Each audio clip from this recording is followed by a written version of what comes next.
Hello everyone, welcome back to Dhanya customized gifts. ఈరోజు మనం ఇంకో రెజిన్ ఫోటో ఫ్రేమ్ని అయితే తయారు చేసేద్దాం. ఫస్ట్గా నేనైతే ఒక కార్డ్బోర్డ్ తీసుకున్నాను అండ్ ఆ ఫోటో అయితే తీయించాను. ఈ ఫ్లేవర్ అయితే నాకు వాళ్ళు ఇచ్చారు. సో దీన్ని మెమరీ కింద ఉండాలని చెప్పేసి రెజిన్ ఆర్ట్ చేయమని చెప్పారు.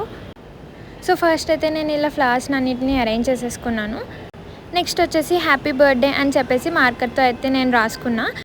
ఈ మార్కర్ వచ్చేసి బార్డరింగ్కి అండ్ రెజిన్ మీద రాయడానికి బాగా యూస్ఫుల్ అవుతుంది. దీని లింక్ వచ్చేసి నేను డిస్క్రిప్షన్లో ఇస్తాను. అండ్ నెక్స్ట్ వచ్చేసి నేను మిక్సింగ్ కప్స్ యూస్ చేశాను, చూసారు కదా. అదైతే ఈజీ టు వాష్ అనమాట. నార్మల్గా రెజిన్ ఎందులో అన్నా వేస్తే అది కప్ పాడేయడమే, అది రీయూస్ చేయడానికి ఉండదు. సో ఇదైతే మనకి రీయూస్ చేసుకోవడానికి ఉంటుంది. దీని లింక్ కూడా నేను డిస్క్రిప్షన్లో ఇస్తాను. దీని మీద నేనైతే రెజిన్తో కోటింగ్ వేశాను.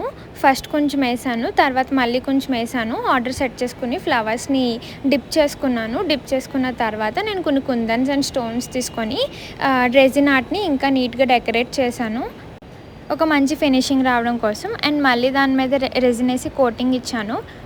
మీరు కూడా ఆర్డర్ చేసుకోవాలనుకుంటే కనిపిస్తున్న నెంబర్కి డైరెక్ట్ మెసేజ్ చేయండి. మీకు కావాల్సిన కస్టమైజేషన్ నాకు ఎక్స్ప్లెయిన్ చేయండి. చూసారుగా దీని ఫైనల్ లుక్. వీడియో నచ్చినట్టయితే లైక్ చేయండి, షేర్ చేయండి, సబ్స్క్రైబ్ చేయండి అండ్ ఫాలో చేయండి. Thank you, bye bye.